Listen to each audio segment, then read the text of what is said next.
Long মার্চের কর্মসূচি declare করছি। 5ই সেপ্টেম্বর প্রথম লং মার্চ শুরু হবে ঢাকা থেকে চট্টগ্রাম। গণভোটের রায় বাস্তবায়ন ও জুলাই গণ অভ্যুত্থানের আকাঙ্ক্ষা পূরণের দাবিতে 5 September Dhaka Chattogram long march কর্মসূচি ঘোষণা করেছে 11 দলীয় জোট। 23 আগস্ট ঢাকার মিন্টো রোডে বিরোধী দলীয় নেতার বাসভবনে জোটের শীর্ষ নেতাদের বৈঠকে এই সিদ্ধান্ত নেওয়া হয়। বৈঠকে সভাপতিত্ব করেন বিরোধী দলীয় নেতা ও জামাত ইসলামের আমির ডাক্তার শফিকুর রহমান। বৈঠক শেষে জাতীয় নাগরিক পার্টির আহ্বায়ক নাহিদ ইসলাম ও জোটের সমন্বয়ক ডাক্তার AHM হামিদুর রহমান আজাদ সাংবাদিকদের ব্রিফ করেন। জোটের নেতারা জানান 5 সেপ্টেম্বর ঢাকায় জনসমাবেশের মাধ্যমে লং মার্চ শুরু হবে। এরপর বিভিন্ন স্থানে পথসভা করতে করতে কর্মসূচি চট্টগ্রামের দিকে এগিয়ে যাবে। পরে দেশের অন্যান্য স্থানেও একই ধরনের কর্মসূচির আয়োজন করা হবে।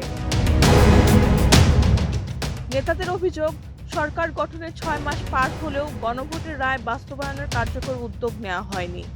সাংবিধানিক সংস্কার কাউন্সিল গঠন না করে সরকার জনমত উপেক্ষা করছে বলেও দাবি তাদের।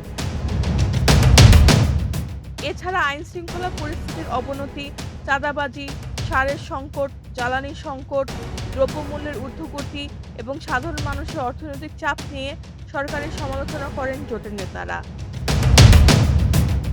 পররাষ্ট্রনীতি, বিশ্ববিদ্যালয়ের রাজনৈতিক প্রভাব এবং সাংবিধানিক প্রতিষ্ঠান নিয়েও তারা বিভিন্ন অভিযোগ করেন।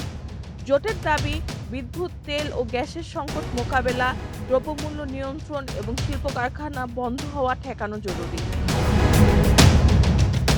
দাবি পূরণ ব্যর্থ হলে আরও শক্তিশালী আন্দোলনের হুঁশিয়ারি দিয়ে 5 সেপ্টেম্বরের লং মার্চে সর্বস্তরের মানুষকে অংশ নেওয়ার আহ্বান জানিয়েছে 11 দলীয় জোট।